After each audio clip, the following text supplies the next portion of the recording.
Continuing in Thomas Reid's Inquiry into the Human Mind and Principles of Common Sense, in this edition edited by Derek Brooks, in Chapter 5, Section 7.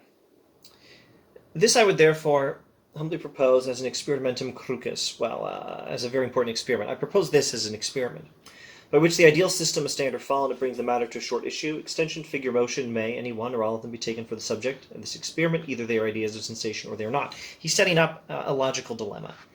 And he's dealing with extension, figure, and motion. Any or all of them. We'll probably just do extension. Now, obviously I have to define some terms here. Extension is the philosophy word for taking up space, for being extended in space. My teacup is extended in space. It has height, width, and depth. That's what extension means. Motion is motion, going from one place to another. Figure, well, that means shape. Let's stick with extension. Okay, so he's talking about the property of my teacup as occupying space. And he's talking about the ideal system of philosophy. That means John Locke. That means the theory that we only perceive our own sensations. And either the quality of my teacup as occupying space is only an object of sensation, or it's not. And here's how the dilemma goes.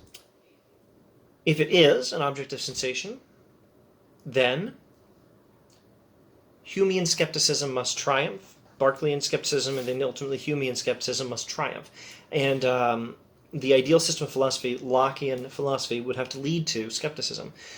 Locke leads to Berkeley and then to Hume. There's no getting around it. Their arguments are flawless. You just have to not accept the premise or go with their skepticism.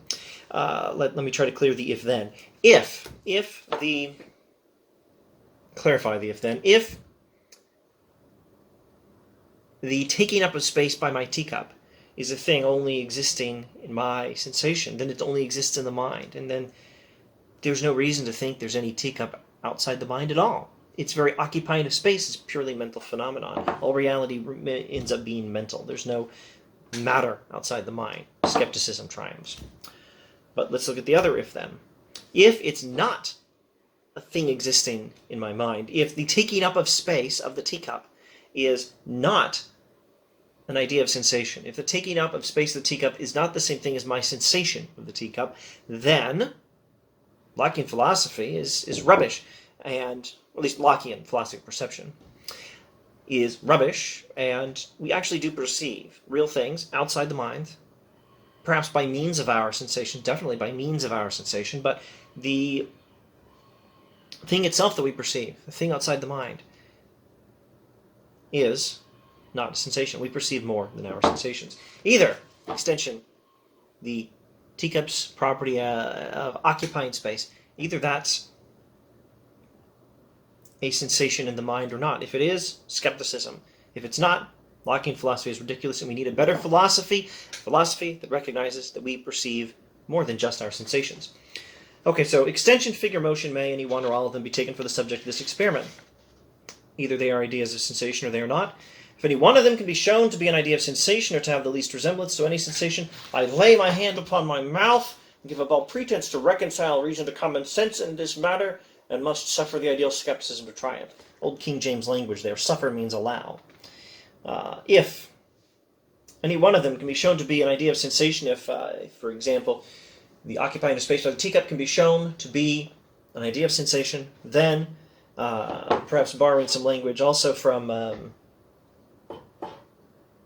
verse towards the end of Proverbs chapter 30, about clapping your hand on your mouth if you've made certain mistakes. I lay my hand upon my mouth and give up all pretense to reconcile reason to common sense, and I allow the ideal skepticism to triumph. I surrender to David Hume.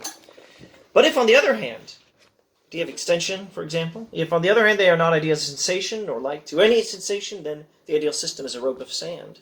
And all the labored arguments of the skeptical philosophy against the material world and against the existence of everything but impressions and ideas proceed upon a false hypothesis. If the idea that this teacup occupies space, or rather, if the property of the teacup as occupying space is not itself a thing in the mind, then skepticism fails, Humean skepticism fails, Berkeley fails, because they all depend on the false premise, which is Lockean philosophy of perception, which now has to go. So what's the alternative? Well, the alternative is common sense philosophy. skipping several paragraphs. All reasoning must be from first principles. And for first principles, no other reason can be given but this, that by the constitution of our nature we are under a necessity of assenting to them. All reasoning must be from first principles. There must be first principles. There must be things by which we reason, from which we reason, on the basis of which we reason. Otherwise, reason doesn't work. Logic doesn't work without premises. There must be something for reason to work with. Otherwise, reason never gets anywhere. There must be first principles, foundational principles. And no reason can be given for first principles because they are the reasons for other things. You can give an explanation for how we know them. Alvin Plantinga does in his epistemology, following on Reid, finishing Reid's job. Continuing, though, with Reid's words, such principles are parts of our constitution, no less than the power of thinking. Reason can neither make nor destroy them, nor can it do anything without them.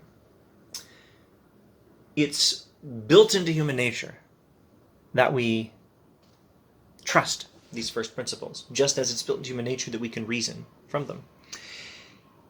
Reason is like a telescope, which may help a man to see farther who hath eyes, but without eyes a telescope shows nothing. Reason is very useful, like a telescope is useful, if you have what's necessary for it to be useful. A telescope is only useful if you have eyes. Reason is only useful if you have something to reason from, first principles. A mathematician cannot prove the truth of his axioms, nor can he prove anything unless he takes them for granted. We cannot prove the existence of our minds, nor even of our thoughts or sensations. Let me see if I could make this other video I've been recording. Shut up. We cannot prove the existence of our minds, nor even of our thoughts or sensations. A historian or a witness can prove nothing unless it is taken for granted that the memory and senses may be trusted. A natural philosopher can prove nothing unless it is taken for granted the course of nature is steady and uniform. Look at all the common sense principles he's mentioning here.